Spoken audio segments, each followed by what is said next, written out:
Welcome to the All Things Nintendo podcast. I'm Brian Shea, and this is a weekly podcast to discuss all the biggest news and games from the world of Nintendo. We actually don't have a ton of news going on this week, so we are going to outright skip the news portion of this show in favor of celebrating one of the most iconic consoles of all time. Aside from maybe Tom Kalinske himself, I can think of nobody better to talk about the history of Sega Genesis and its place in relation to Nintendo than this man. He is the best-selling author of Console Wars, Sega and Nintendo and the Battle That Defined a Generation, as well as The History of the Future, Oculus, Facebook, and the Revolution That Swept Virtual Reality. It's Blake J. Harris. Blake, how are you doing? I was good until you said you could think of nobody better besides Tom Kalinske. I can think of like 20 people better. Al Nilsson, Ellen Duff, Van Buskirk, should know which way. But anyway, thanks so much for having me on, Brian. I'm psyched to talk about the anniversary of the console that changed my life and my later on my writing career life. Yeah, so that I didn't mention that at the top, but this is we're celebrating 35 years of the Sega Genesis in North America, which is wild to think about. Like, I'm assuming you remember very fondly when and where you were when you got your Genesis. Could you run that down a little bit?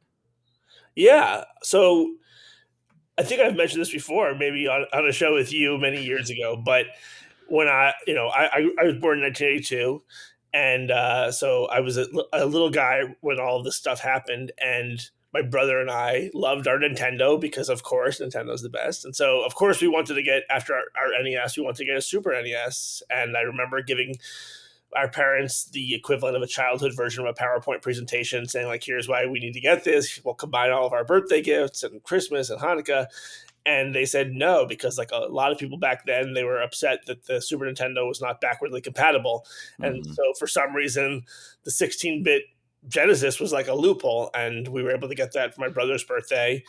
And it ended up being a good thing for us because we mostly like sports games. And as much as I love Nintendo and the Super Nintendo, the EA Sports stuff was better on the Genesis. But I was trying to think, like, where was I when the Genesis came out 35 years ago? And the answer is that no one can remember that because nobody cared at the time when the Genesis came out, because it was basically the same thing as like TurboGrafx, just some other random weirdo console that was not Nintendo.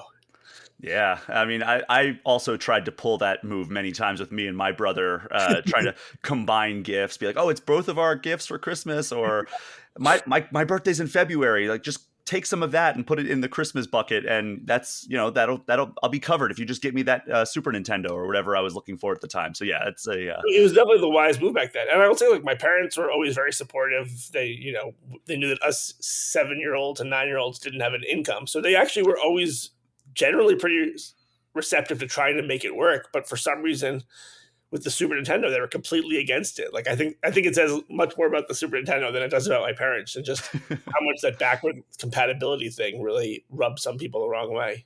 Yeah, well, the Super Nintendo was actually the one that I was finally successful with. Oh yeah, and yeah. How come? I don't know. I think it was because like they saw that it wasn't just a fad for me. Like, I was playing like friends' Nintendos and like relatives' NESs and everything. And I was like, oh man, I really want one. And I was playing the crappy games that my family had on like the computer, whatever Apple computer we had back then. And, it was like, okay, I really want this thing that actually plays good games. And like, you didn't get me a regular Nintendo back in the day. So I want the Super Nintendo, and it finally worked. And I got it for Christmas, and along with Super Mario World. And then I've told this story several times on this podcast, but my dad got a job in Florida. I was living in Maryland at the time, got a job in Florida. So we moved in with my grandparents, and, that was like 35 minutes away from my friends. And I was like, well, at least I have my Super Nintendo. And then we went to go like unpack it and set it up in my grandparents' house. And they're like, oh, we accidentally packed it in the way, way back and we can't get to it. So I was like, well, you took me from my friends, you took me from my video games. What am I going to do at my grandparents' house, like for 3 months that we lived there? So they felt bad, and they took me to a BJ's Wholesale and got me a Genesis with Sonic 2 and Echo the Dolphin. Oh, wow. So you ended up getting both. Yeah, so it was just complete chance that they were like, they had like a little bit of guilt from, moving me away from where I was growing up and accidentally packing my Super Nintendo away in the back of my grandparents' basement while we waited for the rental house in Florida to be ready. And I was just curious, not to derail our conversation too much, but during that time period in like probably 1992, when you had this Genesis, or afterwards when you were able to set up the Super Nintendo. Did your grandparents or your parents ever play with you? Like what was the adult opinion of playing video games back then? My dad would play with me quite frequently on the Super Nintendo. He never really got into any of the Genesis games, but we used the Super Nintendo as like a good way to bond because Oh, that's great. my dad traveled quite a bit when I was young, and he would come home. He would leave every Monday morning and come home every Thursday evening. So I would only have Friday, Saturday, Sunday really with him a lot of my childhood. So we would play games like Mario Kart and Mario World and Donkey Kong Country as ways to bond, and it was a really special thing for Oh, me. great. But thankfully during the Genesis era, he wasn't traveling so much, so we got to spend time in other ways. But we used video games quite frequently to hang out. We'd go to arcades and stuff like that. Good memories of playing like some of the 2D beat 'em ups together in the arcade. So yeah, my mom, she couldn't be bothered with video games. She liked Tetris and Miss Pac-Man, and that was about it. Well, those are two good games. Yeah, two classics. No denying that. But Blake, we have a different tradition here on All Things Nintendo. We talked about our first experience with Sega Genesis, but every time we have a new guest on the show, we get to know them a little bit through the lens of their experience with Nintendo. It is first Nintendo game, favorite Nintendo game. So the first part of that question is, what was your first experience with Nintendo, first memory with Nintendo, first Nintendo game you ever owned? Just any way you want to interpret that question. Yeah, so I mentioned earlier my age, but this will definitely reveal it. My brother and I got the NES in either the Christmas slash Hanukkah of '88 or of '89, and so I was trying to think what was the first game. I don't know exactly, but it was either definitely it was either Duck Hunt or Super Mario Bros. One because it was that cartridge that had both games, Still and insane that thing existed. yeah, um, yeah. Man, it was so hard back then. My brother was asking me the other day why it was so hard to play Super Mario Brothers. Like, it would take us hours to beat a level versus now when we replay the game, you can beat the whole game in like 3 hours. But I guess it was just because we had never played a platform before. And my favorite game, probably my second favorite all time game is The Legend of Zelda for NES. I still play that like 2 or 3 times a month on the Switch, on the virtual console. I still get scared of the ghost level. It's kind of scary, but I keep telling myself like, no, I can beat it now. I don't need to be scared. But those ghosts, man, they scare me every time. So the original one, you still think it holds up today? To me, it does. I don't know if it objectively does, but I guess what is the objective opinion of the original Zelda? Do people not like it that I mean, much? I feel like people view it as like, okay, this is a bona fide classic. It's probably required reading for anybody who wants to tell the history of gaming and like kind of trace the roots and the foundation of video games as we know them today. Yeah, But as a standalone experience, if you just like fired this up, you had no idea of like the history or importance of this game, sure. you'd be like, all right, let me play something else. Yeah, that's But I mean, nostalgia will do that though, right? Like if you grew up playing that, like that is going to be something that you look back at with rose tinted glasses. I mean, yeah. even with its classic standing, there are some criticisms to be levied, but it doesn't matter if nostalgia can wipe all that away. Yeah, it's like it's nostalgia, and it's also just kind of like what I was saying with the first Mario game with my brother's question. Like these things were so hard back then without the internet, with only Nintendo Oh yeah. Power, which I didn't subscribe. So I don't know. There's some value. I just feel some satisfaction in being good at something that I was once so terrible at. And this was not one of the two tradition questions, but the third was like, "What's the first game you ever beat?" For me, it was Contra, and I started Oh, recently replaying that on the Switch. Also, the the, the first game. the And it's collection. too, like, I was so proud that I beat it, and obviously I used the Konami code because I'm not that great of a player. But like when I replayed it, it's only 11 levels. In my mind, it was like 55 levels and so hard, but I was like, oh, this is not that hard. Like you can almost beat it with just one life without even continuing. I mean, Oh, you had to use the Konami code. That game is tough. yeah, and I was trying to do it on the virtual console where it was hard to put in the Konami code because the buttons were different, and so I was trying to do it with just 3 lives, and I was like, "This is impossible for an Well, idiot like me. I can't." did you play Contra Operation Galuga? that No. just came out either earlier this year. I think. Okay, so it's basically WayForward, the developers, did a full-on modern remake of the original Contra. Oh, that's really cool. It's pretty good. I played through it. I reviewed it back when I was with Game Informer, and I had a good time with it. It's on Switch, but I would probably recommend you play it elsewhere. Okay, and Uh, it's like 3D. It's like yeah, it's kind of like that 2.5D, but like WayForward's a very good studio, so they do a great job with like that the 2D platformers and action games. So yeah, it's in good hands. They evolved it in some fun ways, well, cool. but Okay. some modernizations I'm not particularly fond of, but overall, solid It remake. sounds like it's worth trying at least. Yeah, yeah. Like look at some trailers, see if you can stomach the the art style, because I know that like when one of your favorite games gets remade in modern graphics, it can be a little jarring. I remember everybody freaking out about the Link's Awakening remake that came out a few years ago. It's funny you say that because I was just thinking about that might be my favorite game actually. That's another one I play on the Switch. I love the style of the new one, and I like the old one, of course. But you Well, know, they're both on Switch. One the original is on Switch Online, and the other one is obviously a Switch game that they made. yeah, But before we jump in, I just want to give a reminder that you can support the All Things Nintendo podcast in a variety of ways. The biggest and best way is the Patreon page, where you can come in at the $5 or $10 level, unlocking perks like early and ad-free episodes, as well as a whole new weekly podcast called All Things Gamers. But also gives you access to the All Things Nintendo community Discord, where we have some of the best people over there chatting about all of our favorite hobby. And if you want to help the cause, you can also check out the official All Things Nintendo merchandise store on tpublic.com.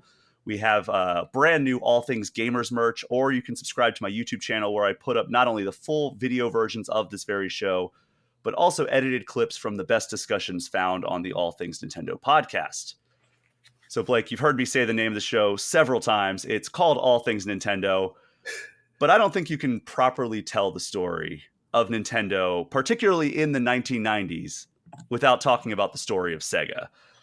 I And mean, I you're don't. a man after my own heart. That's how I feel as well. And I feel like the analogy I always made back then, which I guess is another one for people who grew up in the '80s, was like that Nintendo and Sega was like Magic versus Bird, like two competitors that hated each other but ultimately made each other better. And so I think that after speaking with a lot of Nintendo executives, I feel confident in saying that that's not just what I wanted to be the case, but to actually be the case. And I'm sure we'll get into that a little bit more. But I do think Mhm. that the Genesis release really changed the trajectory of Nintendo and really strengthened the Nintendo brand. Absolutely. And that's why I don't want to focus wholly on Sega in a vacuum here. But I do want to run down a brief history of the Genesis, because after all, that is what we're celebrating the anniversary of here. And then I want to chat with you about the rivalry between Sega and Nintendo a little bit. So Sure. early 1980s, Sega was one of the most successful arcade companies, and then the arcade business kind of took a downturn. And President Hayao Nakayama decided to transition to home console technology. So in 1983, Sega released the SG-100, and according to the information I'm seeing, it actually released on the same day in Japan as the Nintendo Famicom. Yeah. And Bad timing. that's wild. Like and talk about like intertwined fates, right? Like having like Yep. even before the Genesis and SNES and Genesis and NES rivalry, like having the SG-100 come out the exact same day as the Famicom is wild. So It the really S is. yeah, I mean the SG-100, it sold pretty well, but the Famicom absolutely destroyed it in sales. And it came to North America as the Master System in 1986, but it failed to really find that much success. And Blake, according to your book, it sounds like they pretty much started work on their next console immediately after the Master System launched. Do you have any insight as to why that was? Well, I think that because of what you just said, that seeing how things actually played out in Japan gave them a sense that they were going to have to come up with a different strategy. Just a little caveat and warning for the listeners. It's been a decade since I wrote the book, and I might not remember everything very well. So I'm glad that you're referencing it. But it was, the way it always felt to me, and what I've said before, is that that Sega Hayao Nakayama in particular knew or felt very strongly that they were not going to be able to win this battle in the 8-bit terrain, so they had to, change the location of the battle for them to at least have a chance. And that was a big part of it. The fact that it was twice as many bits, or just that it was a technologically superior thing that helped with the marketing of it and everything.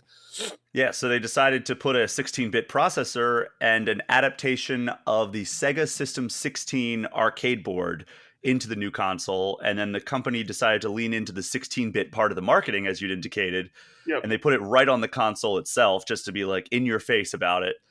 And globally, it's called the Mega Drive, but because Sega of America wanted a name that signaled a new beginning, they went with Genesis. Which name do you prefer? I guess for nostalgia purposes, the Genesis, but I do really like both of them. And and they had really high hopes. I remember the thing that Hayao Nakayama always used to say was Hakumendai, which I'm sure I'm butchering the pronunciation of, but it was 1 million units. Like that was the plan the first year, of which they absolutely fell short of. Mm-hmm. But they really did have high hopes.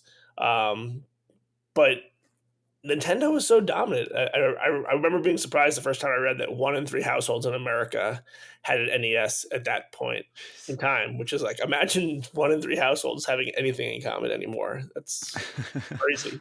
Well, I mean, you're getting pretty close to having a Switch in 1 in 3 households. I mean, there's a ton of Switches out there. It's well on its way to becoming the highest selling video game console of all time. It's only outsold by the DS and the PS2. Wow, I didn't realize that. That's Yeah. great. It's certainly been my favorite console of the past 5 years. So I'm glad to hear that. Oh, it's fantastic, and it's doing gangbusters, and they're on pace, I think, to beat it by next year. That's great. So it'd be the highest selling video game console ever. If it can get over that hump that the DS fell just shy of. I think it was 155 million is where they're at, and it's at like 140 some million right now.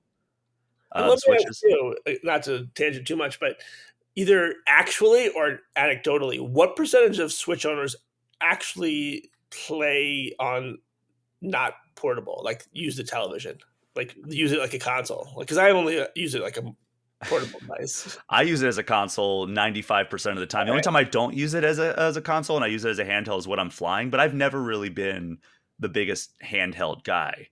Like Okay. I had a Game Boy Color just so I could play Pokemon back in the day, but like I never really liked using my DS or 3DS unless it was a game that I had to play on there, like Link Between Worlds, Legend of Zelda: Link Between Worlds. I wanted to play that, so I had to play it on my 3DS. But if they released that on both the Wii U and the 3DS, I'd be playing the Wii U version every single time. Okay. All right. That's good to know. I mean, a lot of people do use it just as a handheld, so that's why the Switch Lite has been so popular as well. Because it's like you don't even need to pay extra for the option of Right. having the TV option. Yeah. So the Mega Drive, like you said, did not sell particularly well early on in Japan. Probably not helped by the fact that it came out a week after Super Mario Brothers 3. Yeah. And then Timing. yeah, they've just been the masters of bad timing.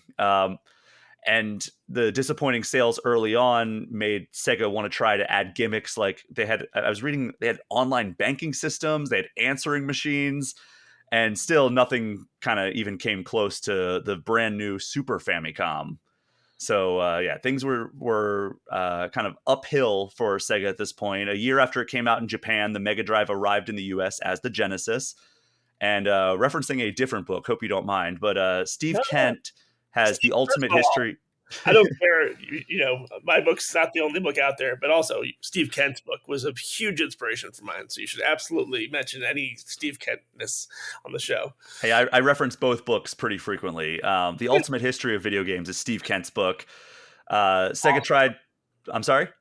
Awesome book, Oh, like it really is. great job. And my whole thing with any book is I just like first person quotes and narratives, and he did such a great job of finding all these people and getting them talk. But anyway, enough Absolutely. praise for Steve Kent. So Sega tried to release the console in the US with different partners, and one of those was Atari as the sales and marketing company. But Atari declined, and Sega decided to launch the Genesis itself, which is a pretty pivotal point in the history of Sega. Yeah, and like I said, like the mandate, the goal was 1,000,000 units. They fell way short of that. I think it was they sold 350,000. That's definitely was the word only was the perspective of Hayao Nakayama. But it was so tough what they were doing, not just because of the fact that it was not a Nintendo product, the fact that everyone had Nintendo fever, but as the College Wars book gets into later on, there was also just the business side of it where retailers like Walmart were pressured from Nintendo or whatever word you want to use that it later led to an antitrust litigation to not support other hardware companies. So it was just a real uphill battle. And Sega's president back then was Michael Katz, and he did what I think was a really good job. Statistically, it didn't prove to be a great job, and Tom Kalinske ended up coming in and really changing things and getting most of the credit, which I think he deserves. But it was just a real uphill battle. So Michael Katz, as you'd indicated, was the president of Sega of America at the time, and he came in with a two-part approach. So part one was a marketing campaign that challenged Nintendo, and that was the birth of the famous Genesis does what Nintendo don't ad campaign. Yep. And then part two was emphasize that they have recognizable brands through licensed sports games. So if you look at the early like Genesis does what Nintendo don't commercial, it has just so many sports being thrown out in your face, and it's talking about like the different kind of games that it will have, the type of like speed and attitude that it will have that the Nintendo won't, and it led to the Genesis being received pretty well, and it did grab the attention of the general population within the US. But like you said, it was still sold less than half of what it was hoping to accomplish, which was 1 million units in the first year. And like you said, in 1990, just 1 year after the Genesis launched, Michael Katz left Sega, and then Tom Kalinske joined as the new CEO of Sega of America. And he was from the toy industry. He worked at Mattel and Matchbox, and he, instead of doing the two part plan, he did a 4-part plan to take on Nintendo. So part one, cut the price, which brilliant move on his part, because back then, the price was such a driving force for these families that were looking to get a new console, and having the parents be able to go like, oh, this one's cheaper, we're going to get you that. I mean, that had to have been invaluable for them. Yeah, I mean, think about it the way that you and I both talked about getting our early consoles. It was that childhood PowerPoint presentation to the parents, and parents have a lot of expenses. The price point, whether it was $100, 150, 200, 250, like it was such a big deal. Those $50 increments. Yeah, and then part two was build an American team to make products for American players. Part three was expand the head-on marketing that they had already been running to continue challenging Nintendo. And then part four, bundle the Genesis with Sonic the Hedgehog. And Sonic was actually a game. I've spoken to Tom Kalinske and Al Nielsen quite frequently, and Al Nielsen being the director of marketing at the time. It caught Al Nielsen's eye when he was on a trip to Tokyo, and he was visiting Sega Japan. And a few months prior to this trip, he had helped select the initial design for the character of Sonic from this drawing competition that they had internally at Sega. And he was in Sega's research and development department in Japan later that year, and he saw two monitors from like across the room, and he walked over. The first one was a wireframe environment with something speeding through it, going around loops, up hills, down hills. And the other was this monitor showing beautiful, lush environment, which, according to him, was more amazing than anything he'd ever seen in a video game. And he almost didn't believe that it could be a video game. And he recalled to me looking at it and realizing what he was looking at. He said, quote, I got closer and I was like, hey, that's that Sonic guy I saw on a piece of paper way back when. I walked up and here is Sonic going through loop-de-loops in Green Hill Zone, and it's just a wireframe.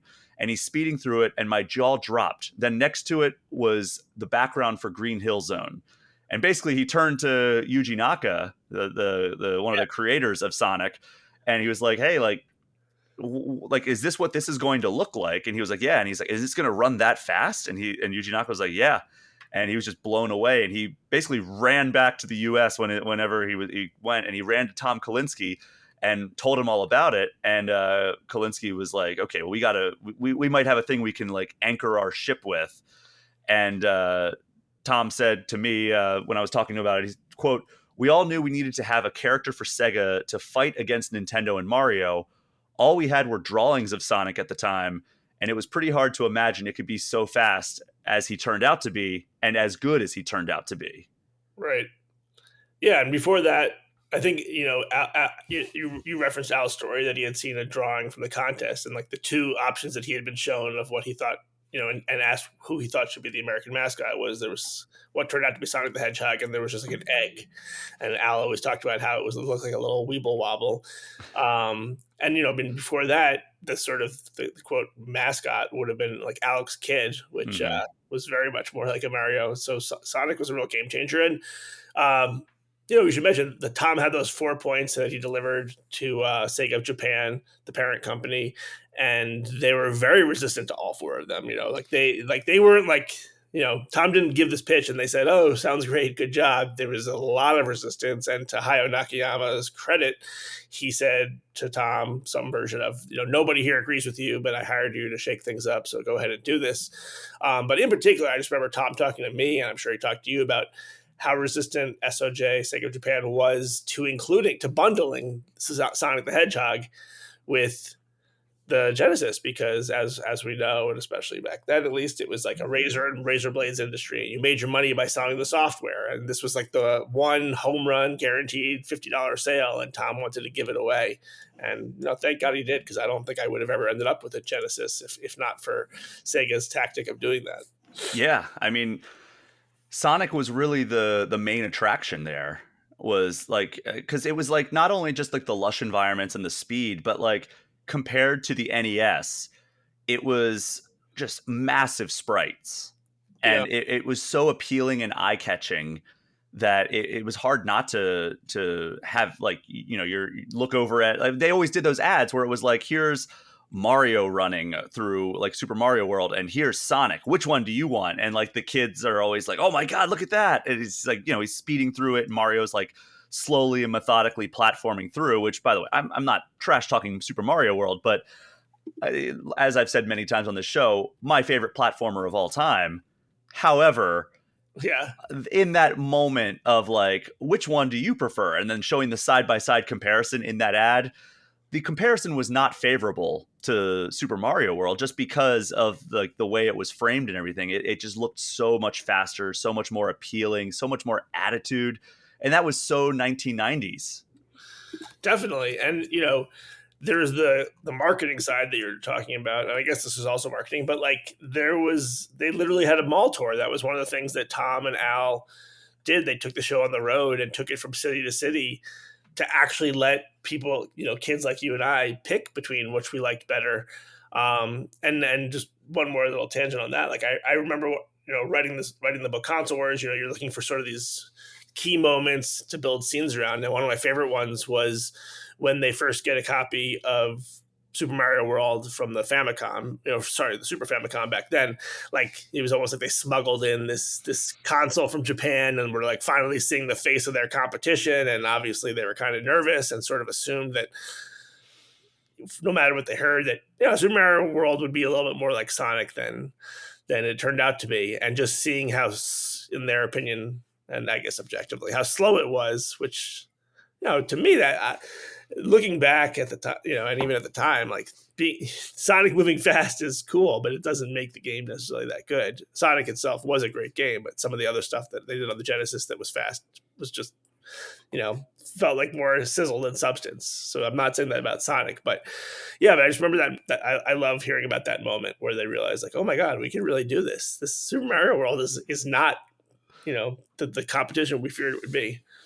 Yeah, and I mean they established their own identity through Sonic, which was amazing, and like it really went hand in hand with that marketing approach of just being like, "Hey, we are taking you on head on." Like they even made a bad guy who's a kind of a chubby guy with a mustache. So I'm assuming that was somewhat intentional. I don't know if I ever got them on the record saying that it was It was like, oh, this is going to be our analog for Mario. But yeah, it was kind of a fun little jab as well. Yeah, it was a really exciting time, and then as maybe we'll get to, or just another big milestone moment for them was, you talked about the Genesis does with the 10 Don't campaign, which a lot of people remember, and was important because it took this competitive marketing approach with Nintendo and really took them on. But I remember at the time, and especially looking back at the actual ads, I felt like Genesis does what Nintendo don't, but what does Genesis do? Because, like you said, it was like a lot of licensed games. It was like Tommy Lasorda baseball. It was like, you know, John it, Madden football, I think, was in there, I think it was or Joe later on. Montana football. Yeah, but it's like, you know, in terms of, I think that one of the things that Tom and Al and the rest of the team did really well was just establish an identity, and then that sort of really came to fruition in 1992 when they worked with Goodby, Berlin, and Silverstein, and launched the Welcome to the Next Level campaign. And that Mm. really just showed you what the Sega brand was all about. And as a kid, it made me want, like, you don't want to be a child, you want to be a big boy. So I wanted to be welcomed to that next level. And Yeah, that's a big thing for them. Yeah. and those like attitude filled ad campaigns, even Nintendo's tried emulating that, like in like the mid '90s, like with what was it, the Play It Loud campaign. Oh my God, the Play It Loud campaign. I just remember, this is a real aside, but my wife and I were recently watching the Larry Sanders Show, which was a great show. We should definitely be giving shout outs to people like Stephen Kent and the Larry Sanders Show. And they had one of the guests on the show was Butthole Surfers. And my wife at the end was like, "That's not a real band, right?" And I was like, "Not only is it a real band, but that's the band that Nintendo like sold their soul to during the Play It Loud campaign when they tried to become Sega for a year." Such a random Yeah, band. I mean, you would never hear Nintendo referencing one of the words in their that band name exactly. these days. But yeah, so Sonic turned out to be a really good game, and when it arrived in 1991, Sega started picking up momentum, and to that point, they were in third place behind NEC. And that was the company that ended up doing the Turbo Graphics, but I forget what their console was called before that. But that was number two. What was it? Yeah, no, I don't remember. I don't recall. Sorry, but I just remember one of the left on the cutting room floor chapters of Console Wars was sort of like this big like at first when Sega launched the Genesis in America and this on this 35-year anniversary that we're talking about, like they weren't even really trying to take on Nintendo. They were just trying to defeat the Turbo Graphics, and that was its own little console war. It didn't end up feeling like it was relevant to the bigger narrative. But like I'm sure that when you talk to Al, or if you talk to Al again, like he just has great war stories of how to defeat Turbo Graphics before they even got to the point of taking on Nintendo. Yeah, so it slid comfortably into the number two spot behind the Super NES. The TurboGrafx was a distant third at that point. And here's another quote from Al. He said, quote, Sonic really helped demonstrate what the power of 16-bit was versus an 8-bit system. It was kind of a game changer. It was the first product that became a must-have product and the product that drove the Genesis hardware sales. It really got us noticed and helped us to go and build a strong base as Super NES was just coming out.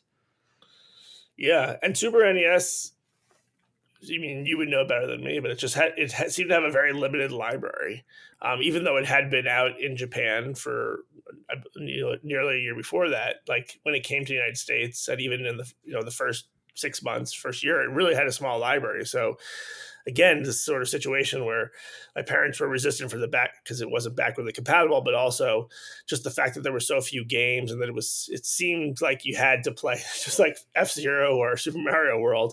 It was just, Sega really was able to capitalize on that and gain a lot of momentum during that period of time. Sure. Yeah. I mean, the killer app for the Super NES was obviously Super Mario World, and there were some other games that Nintendo had put out.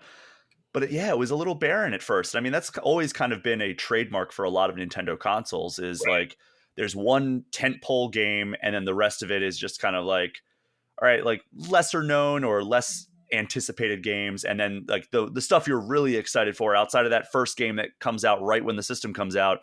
You got a few months before those hit. So Yeah. that was certainly the case with Super NES as well. Which to some degree, I'm now remembering from our interview with Howard Phillips. Uh, that was like intentional on the part of Minoru Arakawa, the president of Nintendo of America. He had once said something to Howard that he relayed to us, that he liked this idea of people basically having like a water cooler game, like intentionally only having people focus on a single game so that you and all your friends would be playing at the same time, which was kind of cool to hear it put that way. That it wasn't because they were slow or lazy or anything, but it was because they actually just wanted us kids to not have 50, like you have today with television, where I'm watching Breaking Bad from 20 years ago and you're watching, like they wanted us to all have a shared common fun reality to talk about. Yeah, nowadays it's like just paralysis of indecision because of so many things that are available to us at all times, whether it be video games or streaming shows or movies. It's like everybody keeps telling me I've got to watch The Bear, and I'm like, I want to. I just have like six other shows that I need to get to first, and like Yeah, it's impossible to keep up with all of like the cultural zeitgeists that are happening now. Whereas like it's back then, it was like, okay, well, everybody is playing Super Mario World, and I don't know when this show started, but they're probably watching Friends or Seinfeld. yeah. And the other thing that you said that just reminded me of the parallel to today was the killer app aspect. You know, now, in addition to writing books, I have some small foot into like the film and television world, and you're dealing with all these streamers, and the big thing that they look for is um, what is going to be a program that gets people to sign up for their service that they didn't already have. Hmm. So it's not even just that it has to be a good show that everyone's going to watch, and that's sort of what Sonic was. It was that it wasn't just a killer app. It was like, looking at it, you'd say, "Oh, Joe Montana football's it's fun, but I'm not going to buy it." Or Space Harrier is fun, I'm not going to buy the Genesis because of it. But it was the game that was going to make you buy the system and buy into it, Hmm. and it certainly worked. Yeah, so I mean, the SNES had sports titles, but Sega and the Genesis, they had the most amazing sports titles. Like the run that EA Sports had on the Genesis was ridiculous, and that was only made possible because EA reverse engineered the Genesis so they could develop on it. Because what I was reading, Genesis, I guess Sega wanted to charge too much to like give them development kits and license out the product to them. So they were just like, fine, we'll just buy one off the shelf and then reverse engineer it so we know how to create cartridges for this thing. Yeah, they did that, and that ended up giving them the leverage to come up with a deal that ultimately, to your point, led to a very mutually beneficial relationship. And I remember, because I had the Genesis at the time, and because my brother and I like sports games, we played most of the sports games that did. We played most of the sports games on the Genesis that did, of course, also later exist on the Super Nintendo. And the first thing all these guys would ask me when I said, "Oh, I loved NBA Live or I loved NHL '94," they'd be like, "Did you play the Genesis version or the Super Nintendo version?" I was like, "The Genesis one." They're like, "Okay, good." So like the developers themselves, like they felt that, just as pride of authorship, they felt that the versions that they were putting out on the Genesis were the better quality versions. So it wasn't just a marketing gimmick that made us think that those sports games were better on Nintendo. It actually was from the people who were creating it. They believed that they were better just based on the tools that they had and the way that the system worked. Yeah, I think the only or the only sports games that I played on Super Nintendo instead of Genesis, you may, if you're watching the video version, you can see that I have an NBA Live cabinet behind me. Or NBA Jam. I'm Yeah, sorry. it was like NBA. I did play NBA Jam on the Super Nintendo, and I remember I got Madden '95 for Super Nintendo, but every other sports game was a Genesis. Like you mentioned NHL '94. I love the triple play baseball games. Triple play Gold Edition is maybe my favorite sports game of all time on Genesis. Yeah, just yeah. But you know what game that Super Nintendo, the one sports game, at least for me and my friends, that really made a big difference on the Super Nintendo, and it came at around the time when the turning point changed and people started going back to Super Nintendo, was King of Junior Baseball. Oh my Uh, God, yes. like, and actually, I was thinking my answer to my all-time favorite Nintendo game might have been this King of Junior Baseball for the N64, which I still just wish that they made that every year with updated rosters. Like that Yeah. is to me is still one of the greatest sports games ever. But it kind of gets lost in time because it was a while ago, but also because they only really made one version of it. They did make a sequel to it that I didn't think was as good, but like, Winning Run, yeah. yeah, but it wasn't like they had like an NBA Live or NHL 94, 95. Like, I feel like if they had had three editions of it, maybe it would have been ingrained more in our mind. But yeah, the King of Junior Baseball was a great baseball game, and that's when I remember me and my friends spending much more time playing Super Nintendo than Sonic. So that was like, I think in '94 that came out. It was around the time that people were with Donkey Kong Country were kind of moving back to the SNES. That's a really great call out, actually. That is one that I completely neglected to mention when I was talking about the sports games I played on SNES because so there's Ken Griffey Jr. presents Major League Baseball, and then there's Major League Baseball featuring Ken Griffey Jr. One of them's the SNES version, one of them's the N64 Right. version. I never can keep straight in my mind because the names are so similar. But yeah, like I've always wanted like either Triple Play Gold Edition or NHL 94 or Ken Griffey Jr. Baseball. Just release that game with the current rosters, like just like plug the current MLB, NHL, NBA rosters into the exact same game that we had in 1994, and I would buy it. I'd pay $40 for that. Like, Yeah, I'll sign up $40 every year until I die. Just update the rosters, change nothing else, and I'm in.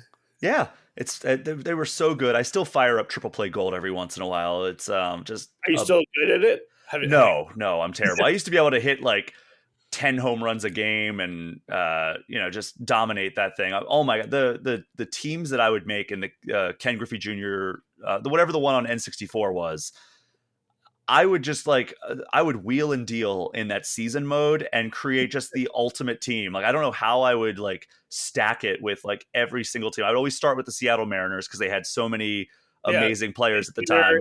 A-Rod, Randy Johnson. It was a great team. Yeah. Yeah, And then from there I would just build a unbeatable team. I would trade with all the other teams and like yeah, the trade AI was a little not yeah. smart, we'll say. But I would game that system so hard and it was so much fun. But getting back to the stuff that the Genesis had. Oh, speaking of Just the start EA, billing yourself as like the Billy Bean of Kangaroo Junior baseball. You're yeah, just exactly. taking advantage of all these other stupid teams. So the thing that EA Sports did that was really smart was they, for some reason, made their cartridges a little bit taller, and they put a little like almost like looks like a piece of tape. It's a piece of plastic on the side of it. And I remember, I don't know what you and your friends thought it was. We all thought it was like extra memory or an extra Definitely. battery or something to make it like more Some kind of like powerful. extra specialness. Like it did. It probably did nothing, but it made It it was seem like oh my god, this is came down from the heavens with this little yellow tape tab thing. 100% cosmetic. Yeah. Okay. It was just, I mean, it just like a lot of stuff with the Genesis, just marketing genius. Yeah. And then also the Genesis had the superior version of the home version of Mortal Kombat. Oh my god, that was such a big turning point. The Mortal Monday. Yeah, and that game ended up drawing the attention of the United States Congress and the UK Parliament, which resulted in the first rating system, which has now evolved into what we know as the ESRB. They're the people that put the E, T's, and M's on our games today. Oh, And I found a quote from Tom Zito, who is the co-founder of Digital Pictures, which is the development studio behind another game that Congress set its sights on, Night Trap. And basically, he was saying that those congressional hearings were the best thing that could have happened to them because it made everybody want to go out and check out what this controversial game is. He said that I think they sold 50,000 units the week after the congressional hearings. yeah. When you were saying Tom Zito, I was like, oh, the guy who made the game that no one ever cared about or bought until they found out that it was like too controversial to play. Like that was yeah. I mean, what you were saying reminded me too of one of my other favorite moments was talking to Howard Lincoln, the number two at Nintendo, and who was there for so long and ended up running the Mariners. And he was talking about it was a tough decision for Nintendo to get rid of the blood and gore from Mortal Kombat, but they felt like or Howard especially felt like they needed to do it because it was against the Nintendo brand or what they were trying to do, the family friendly types of games.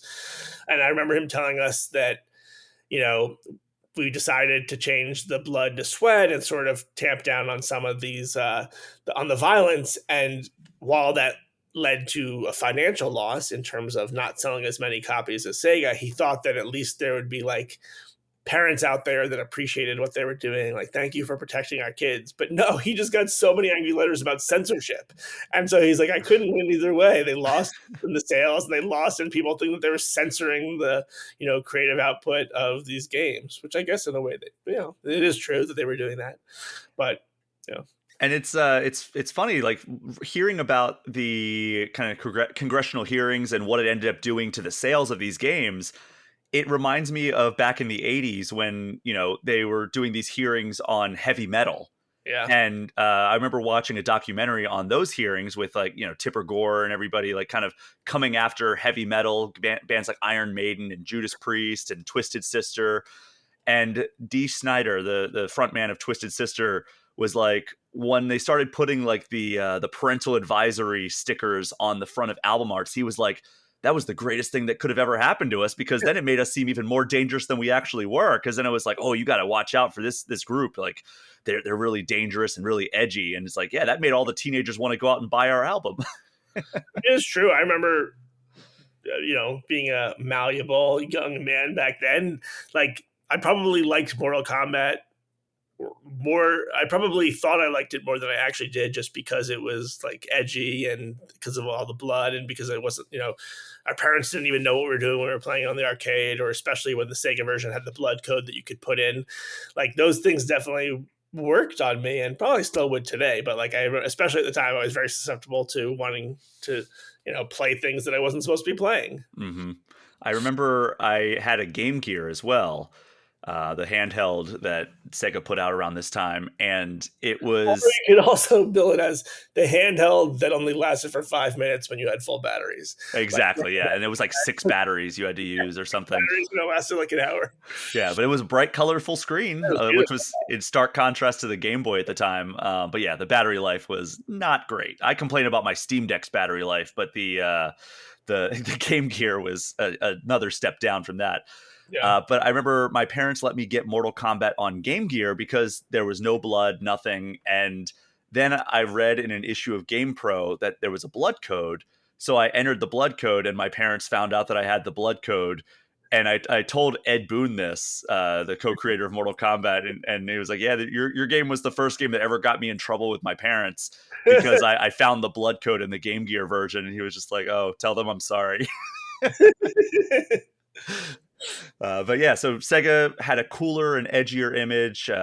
All of the things that contributed to that, like the Mortal Kombat thing and the congressional hearings. Well, I think it's also just with us mentioning too, because we talked too much about Sonic, that like that almost made the Genesis like a Trojan horse into our homes. Like, whenever my parents thought about this thing that they'd bought us, they thought, oh, the thing with the cute little blue hedgehog guy. And like, they didn't really realize that it could have, the blood code. It could have these games that were designed to be more adult. That was part of the Sega marketing strategy that Tom and Al developed, of not being the system for kids like Nintendo was. And so, but I feel like my parents always just thought, oh, they're like Mario, this is the nice little blue guy Sonic, so we can get away with this kind of stuff. Yes, and Sonic ended up having an attitude unto himself as well, because like that quickly became his personality of like if you stood there for too long, he'd look at the screen and tap his foot and be like, "Hey, let's get going, man! Like we I don't was have like, time." can you see me? Does he know that I'm talking to my friends and not playing right now? Wow, this guy's perceptive. You had the marketing campaign, you had Mortal Kombat, you had Sonic, you had the term blast processing that Oh, Sega started pushing forward as kind of just this BS term, really, but like it made people be like, "Oh wow, that's why it's so fast, because it has blast processing." So Sega started outselling Nintendo for a brief period. they did, and that was really amazing. And so you'd think that this is maybe getting ahead of ourselves, but you'd think that Tom, who presented this 4-point plan that was controversial at the time, but seems to now have definitely worked, that the parent company at Sega Japan would think like, okay, now what does Tom want to do next? Let's do whatever he wants. But no, that was the opposite of how they felt.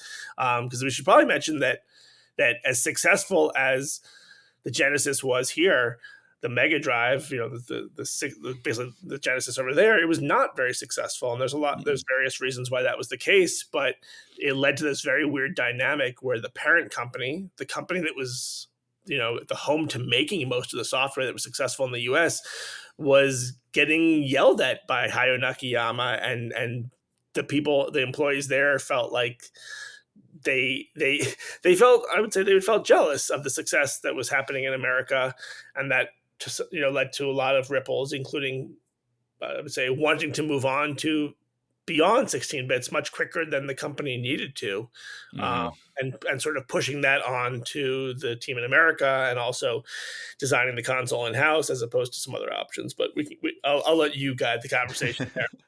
So yeah, well, before we get to that, I wanted to talk a little bit about Nintendo trying to implement alternative tactics, like buying up all the ROM memory chips or telling retailers they needed to cut down on the amount of Sega shelf space if they wanted to continue selling Nintendo products, or even pressuring third-party developers to not publish on Sega consoles.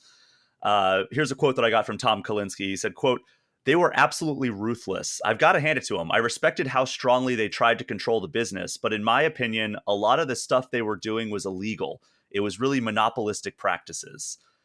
So I know Tom has very strong opinions on these practices, but talk to me about like how Sega tried to counter these like stranglehold moves by Nintendo. Sure, it's a great question, and I'll say, like, obviously Tom has his own biased opinion, but I would say that that's objectively backed up because there was an antitrust case against Nintendo that they lost. So it's not just Tom, you know, Tom's opinion there. So like the shelf space was a real thing. If you couldn't even get into the stores, how was anyone ever going to buy your products? And so the classic case that we talked about a lot in Console Wars, the documentary and also the book, was just the Walmart. It was about Walmart, and so Shinobu Toyota, Tom's number two, had this idea of opening up a store in Bentonville, Arkansas, which is the home of Walmart and where their flagship store was, and where they were not carrying the Genesis, and they wanted to open, they rented some space and just created a store, if you could call it that, except they weren't selling anything. They were just having people come in to play the Genesis for free, with the goal of them going into the flagship Walmart in Bentonville and asking for the Genesis, and being told that they don't sell it there. And they basically turned Bentonville, Arkansas into Segaville, and they bought the seat cushions at the football games, and there were so many people, and they bought billboards, and so many people were complaining right in the backyard of Walmart, that they ended up relenting and giving shelf space to Sega. And that was just a really clever way for Sega to combat it, and I guess it was probably more effective than just the legal aspect. But the legal thing was interesting to me because what Tom said is true. Again, like, objectively, it's not just his subjective opinion that Nintendo was ruthless. They really were, and they were doing these sorts of things. And I'm sure that they would explain to you why they were doing it in a more benevolent way, because they wanted, to raise the generation and avoid violence. But I always thought it was crazy that the outcome of the antitrust litigation, that Howard Lincoln laughed when he was telling me, because it was amazing, was that Nintendo had to give out coupons to people, like basically like a rebate, like $5 off your next Nintendo purchase, which just led to people buying more Nintendo products. So they did lose the antitrust litigation, but it did not really hurt them. Yeah, and like Sega did a really great job. They sold 31 million units, and part of that was the marketing. Part of that was like these tactics that you were talking about, with like buying up the seat cushions at the football games, or like setting up those shops by Walmart's headquarters. But like, they also had these major releases. Like you mentioned Mortal Monday earlier. They also had Sonic Tuesday for Sonic 2, which was a huge pet project of Al Nielsen. And, he still talks, he loves telling stories about Sonic Tuesday, because, that was such a project or an undertaking of his, that he, and it was a huge success, because back then video games didn't really have like designated release dates. It wasn't like today where it's like you can look at Right, the calendar and be like, oh, Zelda Echoes of Wisdom comes out this day. I'm going to get it on at 11 p.m. right. my time this day, or whatever. It was like, no, you just had to like be like, oh, it comes out sometime in August. I'm going to go to the store and hopefully they'll have it. And like, I went to so many stores trying to find different games. Like, oh, they said that this game is going to be out in this month. Like, do you guys have it yet? And they'd be like, no, we don't have it yet. And be like, all right, well. But like, no, Sonic Tuesday was when they did the Great Sonic Airlift, I think it was called, right? Yeah, yeah. And basically they loaded up planes and shipped Sonic 2 to stores all over the country. And so it had simultaneous release, which was very rare back then. And it was across the whole globe too. They all did it within a 24-hour period of time. And then another thing I think is worth mentioning is just in terms of like the tactics that Sega used to combat that stranglehold, that ruthlessness that Kalinske was talking about, was Tom was so good at.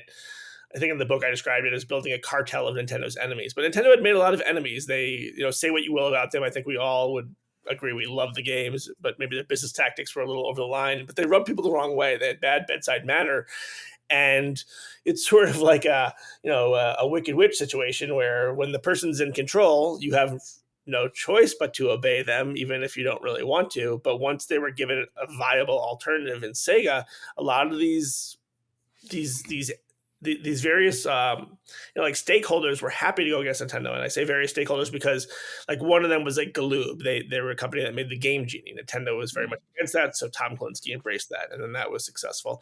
But it was also like the retailers. Like I remember talking to this guy who ran the retail shops in the tri-state area for the Wiz, and he was just talking about like the shelf placement. So it wasn't even just okay, we're going to give Sega 2 feet of placement. He was like so thrilled to give them the best 2 feet because Nintendo had been such jerks to him that he was, now that there was like a chance of dethroning them, he wanted to give whatever support he could.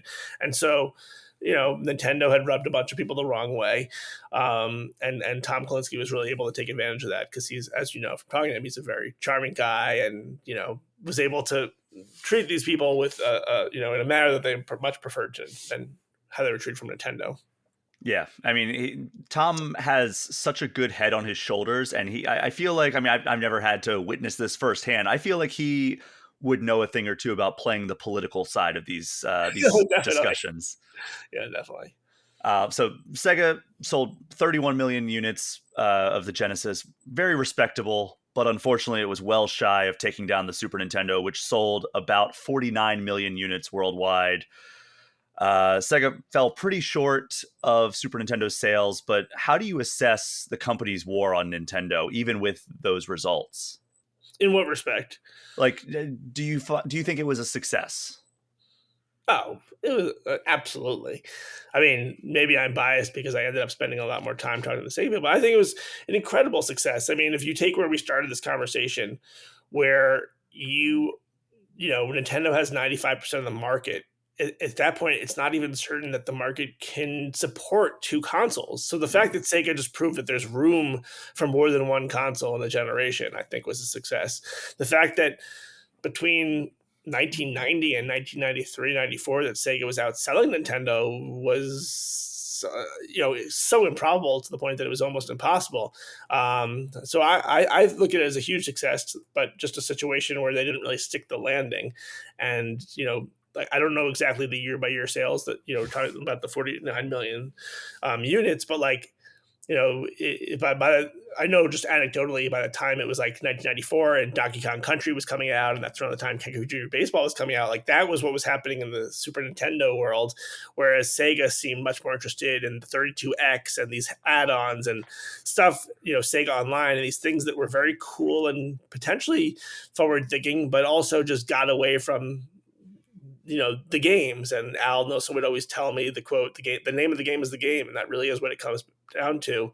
um the bells and whistles are nice and they help, but you still need to have those games, and Sega just wasn't having those games to the degree that Nintendo was back then. But I would definitely, I guess you can't necessarily say that Sega was the winner, but they have to be a winner Mm-hmm. because of what they did during that period of time.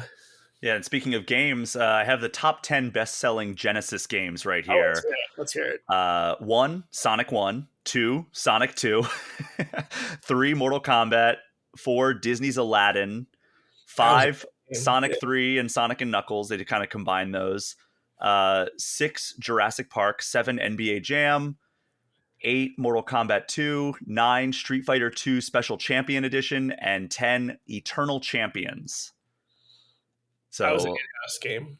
Um, yeah, those are all, other than Jurassic Park, which I never really got good at. Those are like I would take like 9 of those onto the desert island with me. Those are classics right there. what are your top three Genesis games?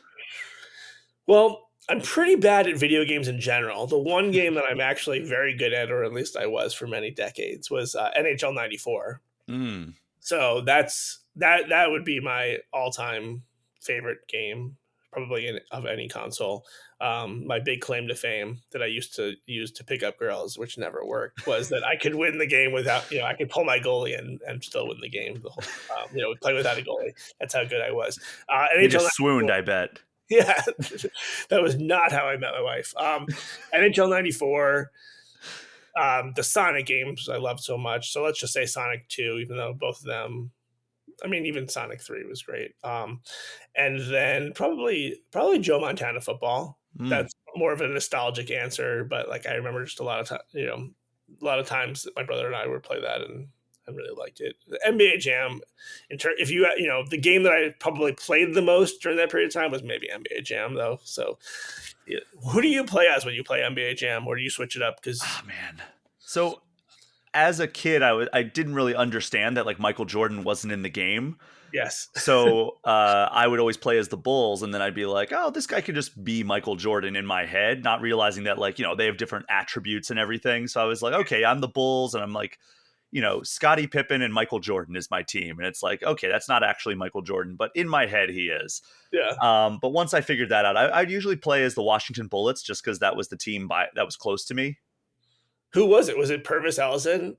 Oh man, And I yeah, also played the Orlando Magic quite a bit. Again, not realizing that Shaquille O'Neal was not in the same. game. Let's see.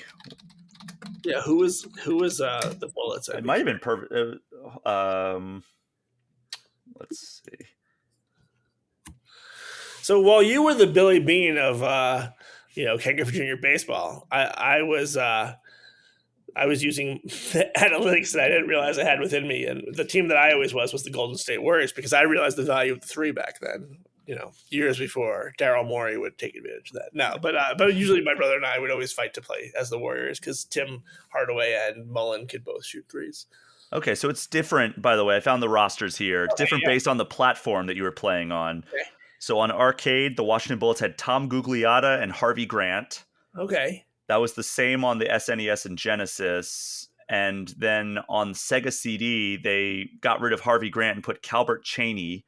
Oh yeah, from Indiana. Yeah, so I mean yeah, it's we could deep dive all these different rosters here. Man, I like I said, I still have the NBA Jam cabinet behind me, so I fire that up every once in a while. It's great fun. And who was the Bulls? It was Pippen and It what? was it was Horace Right? Grant, I Oh, think. Horace Grant. So let's see, Scottie Pippen and Horace Grant, and then Horace Grant was in later versions replaced. Oh, just for the Sega CD version by B.J. Armstrong. But like, let's be honest, no one had Sega CDs, so don't. Exactly. So, What was the magic? It was Scott Skiles and who?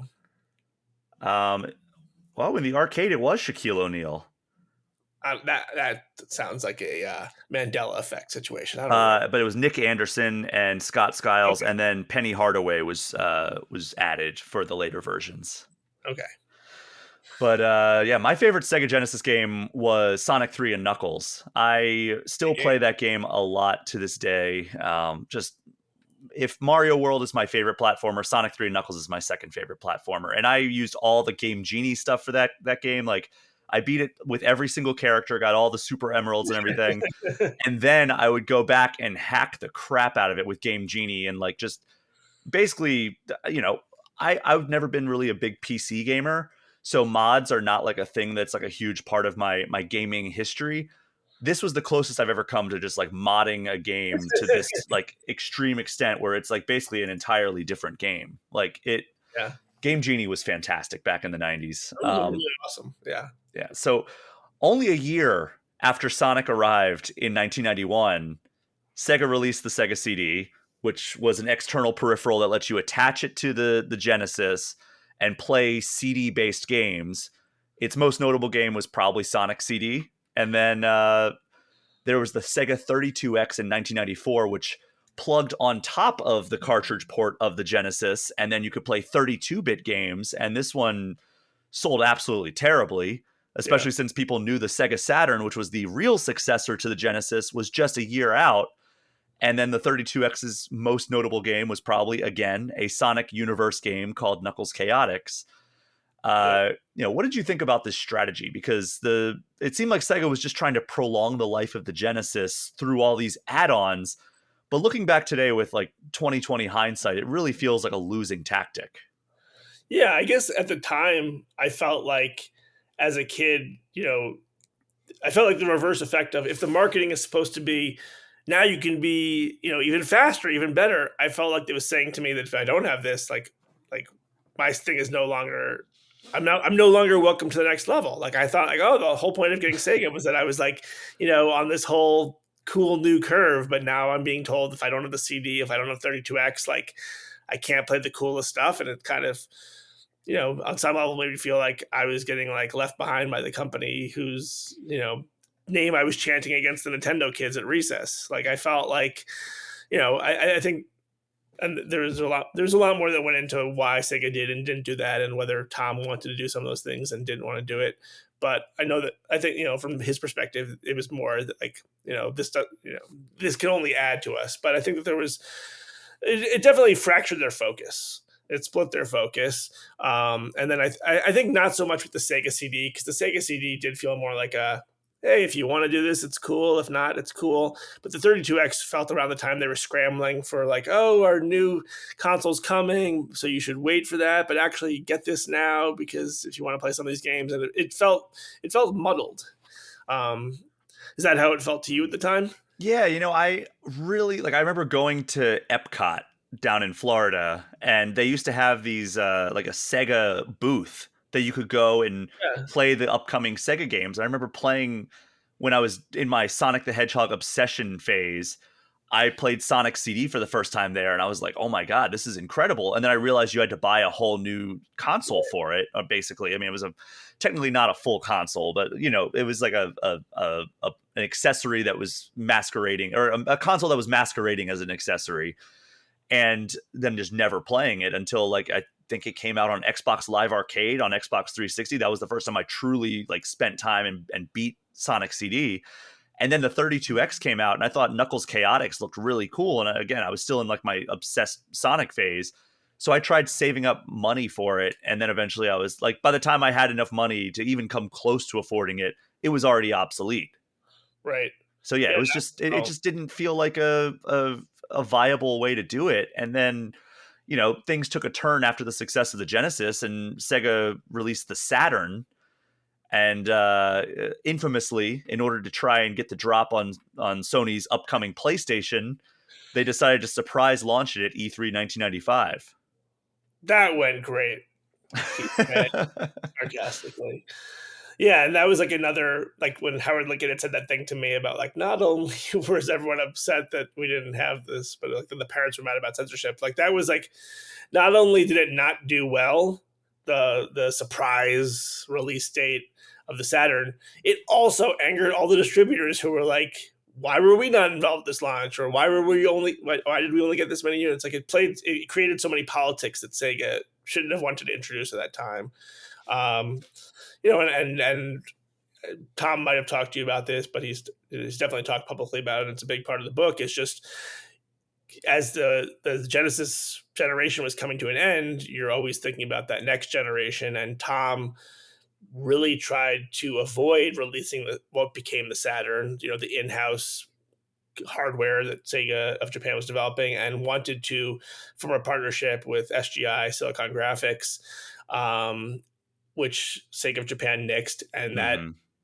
project or the kernels of that ended up becoming the Nintendo 64. And Tom also was very keen to partner with Sony to release the next generation of what I guess we can call it just the Sega PlayStation. And of course, that didn't happen, and Sony released it on their own. And so there was a sort of Shakespearean tragic irony to the fact that Tom wanted to release the two consoles that ended up cutting off his head. Yeah. And I got this quote from Tom as well. In 1995 E3, I believe it was in May back then. That's when they surprise released it, and they made Tom get up on stage against his will and say the console is this price and it's available now. And here's his quote. He said, quote, when we were going to launch it in the fall, I thought that was too early. I wanted to put it off until the following year. This was one of the main reasons I left Sega. It So, was, and I'll yeah. say he didn't leave until at least a year after that. And the main reason that he's told me, which seems to check out against other people's memories and the archival documents I have, is that I think that like what he's saying to you is that's the moment he knew that it was over. But what he would say, and that's true. But what he said to me is like he is such a great leader. He didn't want to, be the first person off the ship. He wanted to help sort of usher his employees to other better places, or he wanted to go down with the ship. And I Hmm. found that there's something nice and romantic about that. He didn't fully go down with it. He left in 96. But like, I always admired that about him because certainly that moment you're describing in May of 1995 is the moment he knew, all right, this is not going to work out. And I could just leave tomorrow, but he wanted to at least go down with the ship. And it's really sad. And I think it's just I always just, because it's called this, the phrase is console wars, of just this idea of competing consoles, and there's parallels to war, even though we all know that real war is serious and this is just silly and fun. But I just always thought it was interesting because in a real war, the success or failure of the war, out of the battles, has a big impact on the next war. But in console wars, it's almost like if you don't stick the landing and you don't have that next generation, everything you've accomplished just goes away. And that was sort of one of the sad details of, like, as successful as Sega was during this period of time, because the Saturn was so unsuccessful and so unloved, it sort of squandered a lot of this beautiful stuff that Sega was during that time. I mean, they definitely weren't perfect, as we've discussed. I think they've made some mistakes, and that there's plenty more we can get into with their mistakes. But it was just sad to see, as I got the chance to know all these people, it was sad to see that this thing that they loved, that they put their heart and soul into, that they did it, that like they weren't getting bonuses. It was just because they loved it and because they wanted to beat Nintendo, Yeah. and then it all just went away because the Saturn was not the Genesis. It was not the successful like that, and it didn't have so much trajectory at all. Did Hmm. you ever did you ever have a Saturn? No, I played my uncle's Saturn one time and I got completely enamored by Daytona USA. And I thought that was the coolest thing I'd ever seen in my life at that point. And then I was just like, I don't think I need to spend like, what was it, $400? Yeah, it was very expensive. It felt to me very like look, the games were cool at launch, like Virtua Cop and Virtua Fighter. I thought were cool. It felt very Hmm. arcadey though. It didn't feel like it was a unique home console thing. And then I don't even know what they came out with after that initial launch. I remember, like, again, like similar to how my brother and I wanted a Super Nintendo, I loved the Genesis. So when the next generation was coming out, and I think it was 95. Like, I had just had my bar mitzvah, and my parents told me that all that money had to go towards savings for college. Except they said I could buy one special thing or one thing, and so I was like, I'm going to get a Sega Saturn, and I went to the Toys R Us. My dad took me, and I like told the guy I wanted a Sega Saturn, and he's like, "Look, I'll get it for you if you want, but like you should really just wait for this thing called the Sony PlayStation. Like, it's everything you want, but it's better." And I was like, "All right, if the guy says so." And so that was the end of me and Sega consoles for a while. Yeah, I mean, I didn't get another Sega console after the original Genesis. Like I said, I never owned a Sega CD, never got a 32X, never got a Saturn. I didn't get another Sega console until the Dreamcast. Yeah, I was gonna say the Dreamcast for us sports guys, it was awesome. Like Yeah, those that foot what was it, the 2K yeah. football and basketball was awesome. But Yeah, then that was the origin of the 2K series that is now still like, NBA 2K is still one of the most popular basketball games, but that's what I played last night. this is prior to all the microtransactions kind of ruining that franchise though. Yeah, Uh, so but yeah. talk to me about Tom Kalinski's legacy at Sega. And now he's like the outgoing president CEO of Sega of America. Tell me a little bit about like how you look back at his career at Sega. I mean, that's part of why I say that you can't say that they weren't a winner. I think what he did was phenomenal. There's like if you had offered betting options for how Sega would turn out when Tom joined, nobody would have bet on them being as successful as they were. And it's Tom would be the first person to say that it takes a team. He's always very humble, and I think for good reason. Like as I interview these people, you can see that it's like Ellen Beth Van Buskirk, Madeline Schroeder, Mm. Diane Fornacier or Diane Adair at the time, and Michael Latham with Eternal Champions. Like it took so many people, and but they all had to buy in, and Tom.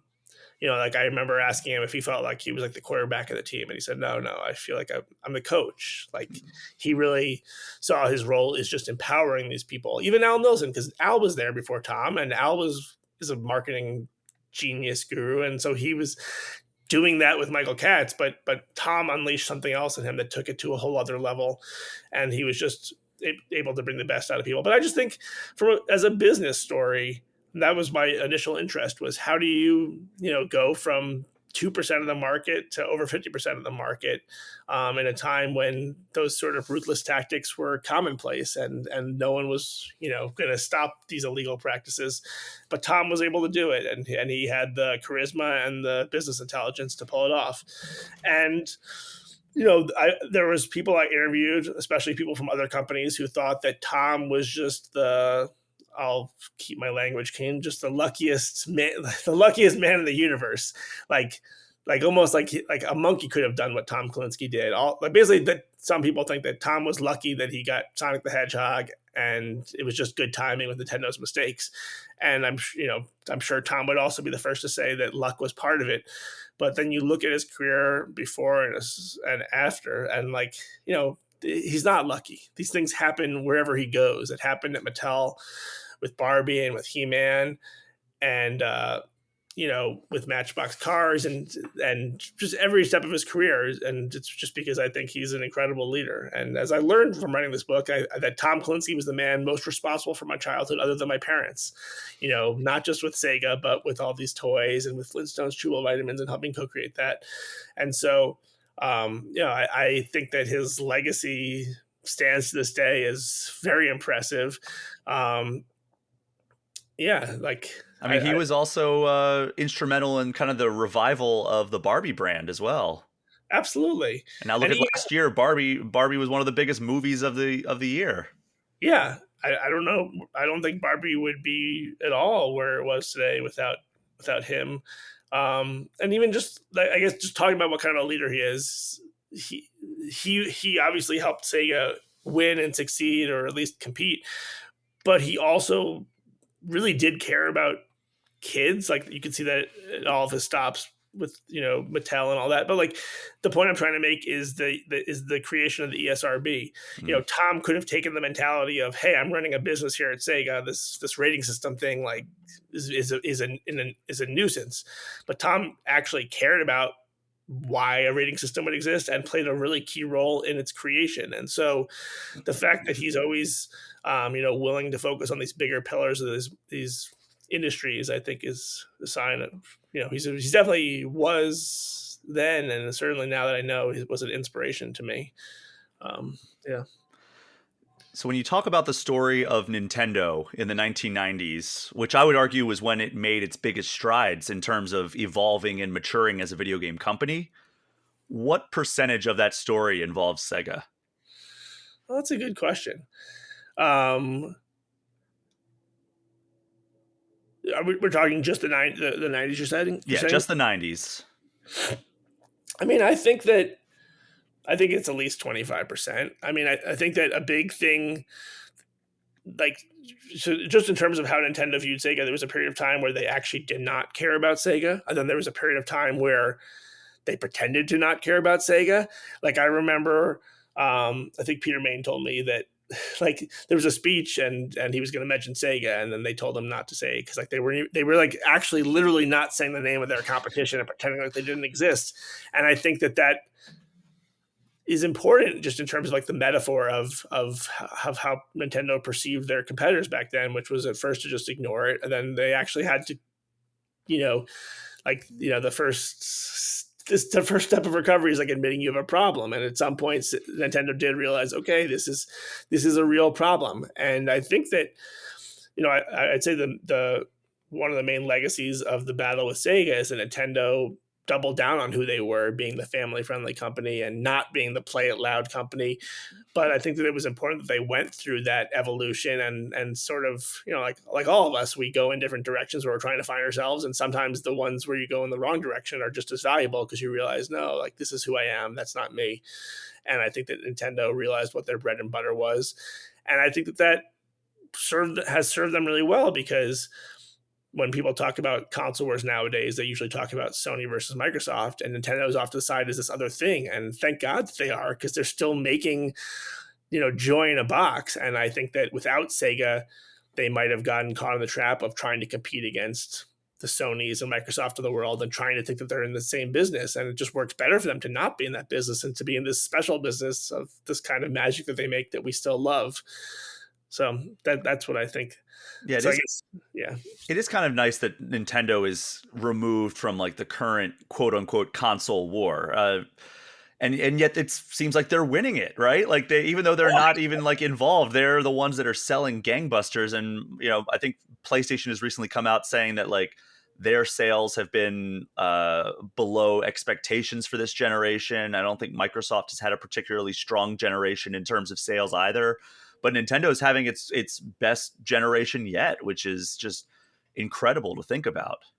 Yeah, I mean, we live in an era where, like we're talking about, there's so many options. Focus is so split. It's so tempting to want to be the everything to everyone company in every industry, and I think Nintendo does that less than any company in existence. They just focus on doing delivering on their mission of delivering fun games, and typically, non-violent, family friendly games, and it's amazing, and it still works, and I think it's a great. It's fun to play. It also is good for bonding with family members, and there's just so much beautiful about the fact that they've done this. And I don't think that they would have done this in this way, or at least reached this conclusion, had they not battled with Sega and realized that they didn't need to try to be everything to everyone. Yeah, Sega, Nintendo gets all the credit they deserve. They deserve all the credit for evolving in the way that they did. But I truly believe that Sega pushed them in many ways and forced them to evolve in the ways that have kind of shaped the company going forward.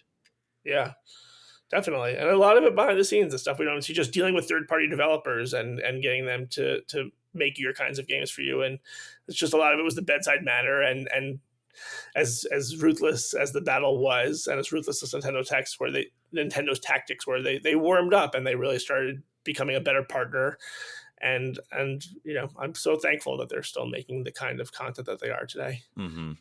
And so Hayao Nakayama resigned from Sega in 1998, and that same year in Japan, and then a year later in the US in 1999, Sega released the Dreamcast, which ended up being the final Sega console, and they discontinued it in 2001. They saw the writing on the wall with the PlayStation 2 looming there. And as someone who is obviously incredibly invested in the console wars and Sega's place in it, what are your thoughts on Sega's decision to bow out and become a third-party developer? I mean, it's sad, but it makes sense. I mean, for two reasons. One, I think that you and I both just talked very fondly about the Dreamcast. I think the perception when the Dreamcast came out was that it was unlike the Saturn, that this actually was a great console. And it shows you that as much as we don't like to think about the business side of things, the Dreamcast was actually like a great console, but it failed for a lot of business reasons. And it was like they were losing money on each unit that they sold, and they weren't able to. So it was like it was bad business, and that's another reason why I think Tom Kalinski's legacy grows, because he was able to figure out a good business strategy for that.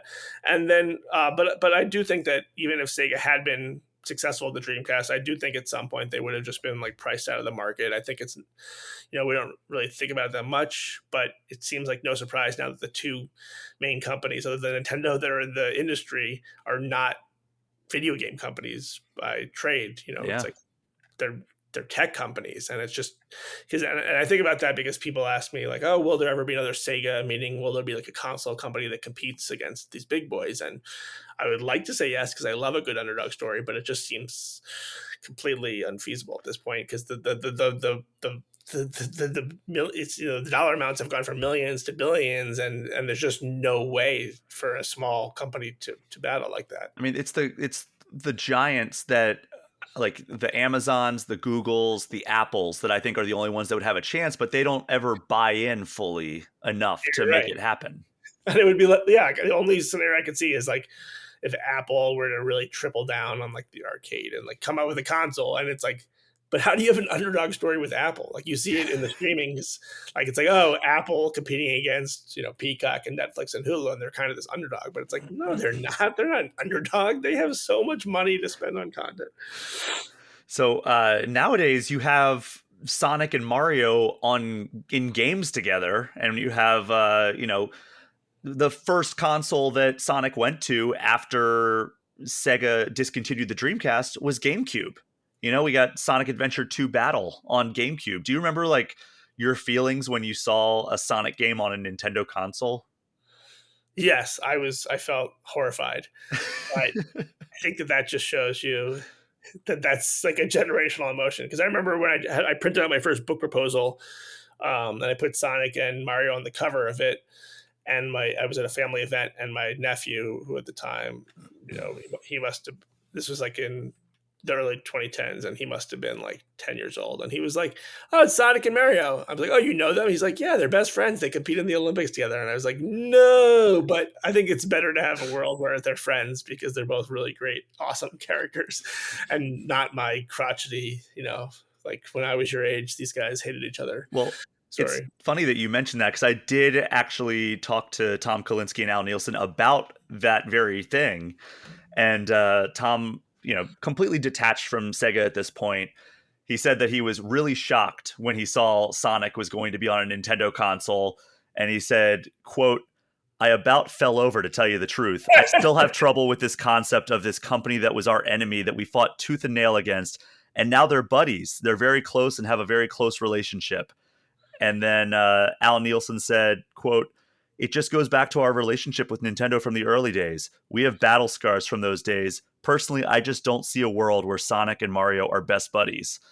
And then when Yeah. I asked, because Tom told me a story about how he went to E3 one year when it was Super Smash Brothers for Wii U, or no, Super Smash Brothers, yes, for Wii U. Okay. And he waited in line because he didn't have an appointment or anything with Nintendo. It's like, why would Nintendo give me an appointment? Right. And he waited in line to play the game, and he got up there and he chose Sonic as his character in Super Smash Brothers. And I asked him if he punched Mario in the face as Sonic and if he enjoyed that, and he said, yeah, it was a dream come true. And I'll say, like, as a guy chronicling all this, you want there to be emotions. Like the worst kinds of answers is, like after a sports game, and it's like, oh, the other team played hard today. Like you want to hear how they really felt, and you'd like to believe that they really, that there was really this rivalry. And so it was fun for me because, like I said at the beginning, I always envisioned this as like Magic versus Bird in the 80s, these two rivals that hated each other but pushed each other to greater heights. And now Magic and Bird are, close friends, or at least very good, colleagues on good terms. But, I interviewed over 100 people for the book and for the documentary and all that, and almost all of them still hate each other, and I love that. Like like Howard Lincoln will from time to time give a compliment to Tom Kalinske, and same Tom Kalinske with Howard Lincoln, like a game respect game thing, but they really don't like each other. I thought that going in they'd be more like, we were so emotional back then, but those guys were great. But no, they still think that the other, you know, they the Sega guys still think that the Nintendo guys were bullies, and the Nintendo guys still think the Sega guys were just frauds selling marketing, sizzle, and no substance. And it's great to be in the middle of that. And they're both right in a way. Yeah, it's wild that like these like 30 years later, 35 years later, that's what we're 35 celebrating years here, later. that Yeah. the rivalry has faded, but the bad blood kind of remains. And you like that because it just shows how passionate they were and how big of a deal this was in their lives. This wasn't just people like cashing a paycheck and fighting, the good fight. Like they really cared. This was their identity. Hmm.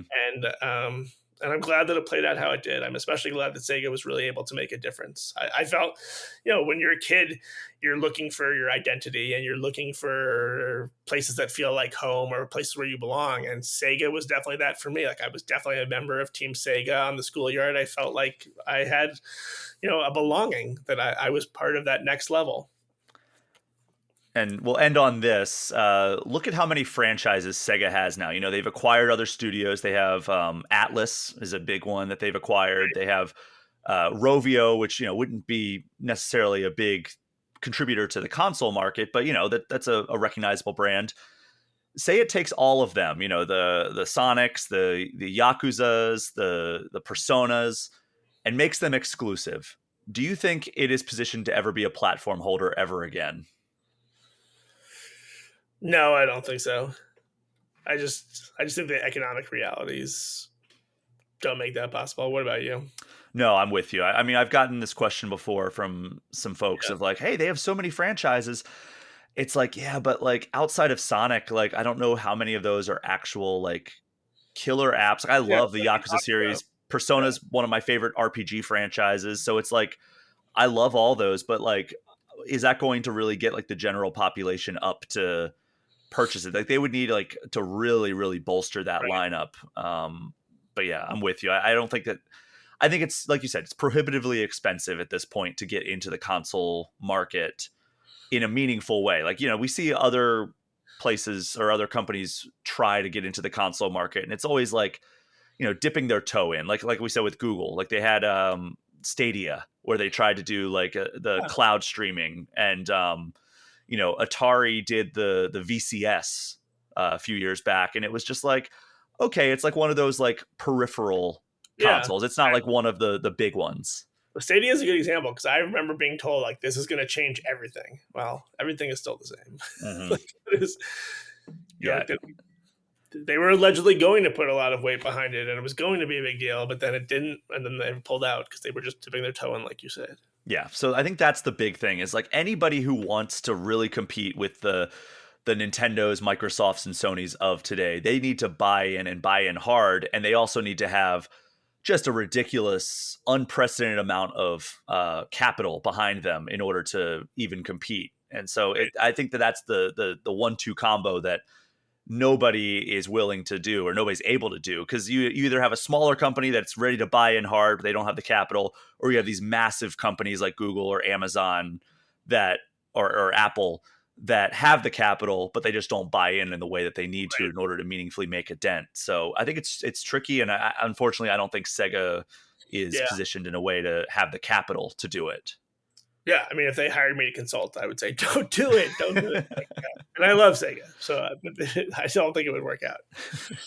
So if you want to play a lot of these games on your Switch, the Sega Genesis collection library on Nintendo Switch Online does offer you more than 40 Genesis games to check out. You can also check it out, all the Sonic games on the Sonic Origins collection, which is available on Switch as well. And if you want to read much more than we could ever show on this or cover on this show, check out Console Wars, Sega, Nintendo, and the battle that defined a generation. Blake, thank you so much for joining me on this episode of All Things Nintendo. Thank you so much for having me. This is a fun conversation. I'll And be back. thank you. Yeah. 35th anniversary. Yes. Happy 35th anniversary to the Sega Genesis. And as a result, also the Console Wars. Yeah. So if you want to check anything else out, Blake has Console Wars. You also have the History of the Future, and then you're also working on a new. There it is. You are working on a new book as well. I'm working on a new book about the greatest console of all time, Larry David. Now about not unrelated to video games, just about my comedy hero, Larry David, who co-created Seinfeld and stars in and created Curb Your Enthusiasm. Yeah. Different kind of book. Well, hey, I already had a Seinfeld reference earlier today. Yeah, I like the Seinfeld reference earlier. Well, that is our episode. Thank you so much, everyone, for listening. Do me a favor, if you haven't already, throw All Things Nintendo a 5-star review and hit that subscribe button. If you want to get more All Things Nintendo content, you can become a patron of the All Things Nintendo podcast.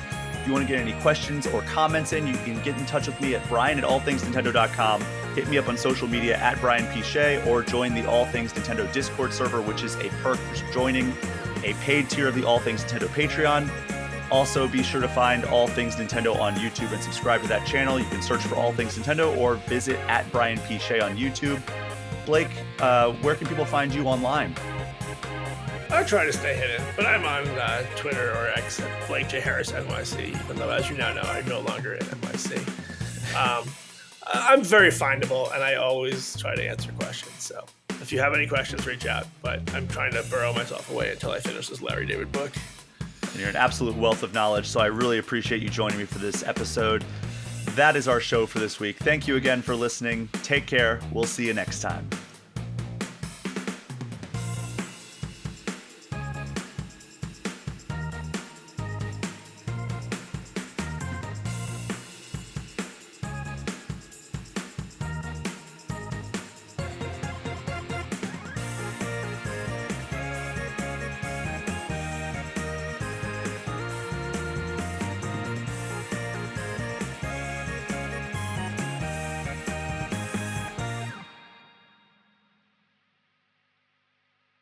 Before we wrap up, I do want to give a special thank you to the $10 patrons of the podcast: Aaron, Elena, Ben, Born Orpheus, Brooke, Chaps My Ass, Colton, Drunk on Mako, Ian T. Clark, Jacob, Jawar Hello, Jill, Johnny Five, Jordan, Joseph, Joseph Jury, Justin, Cody, Lindsay, Marshall, Megan, Michael, Toad, Nintendo 101, Pat, Pratable, Rob, Russell, Sarah, Smithy Poo, Tux DC, Wham Bam Sam the Gaming Man, Zach, and Zachary Pliggy.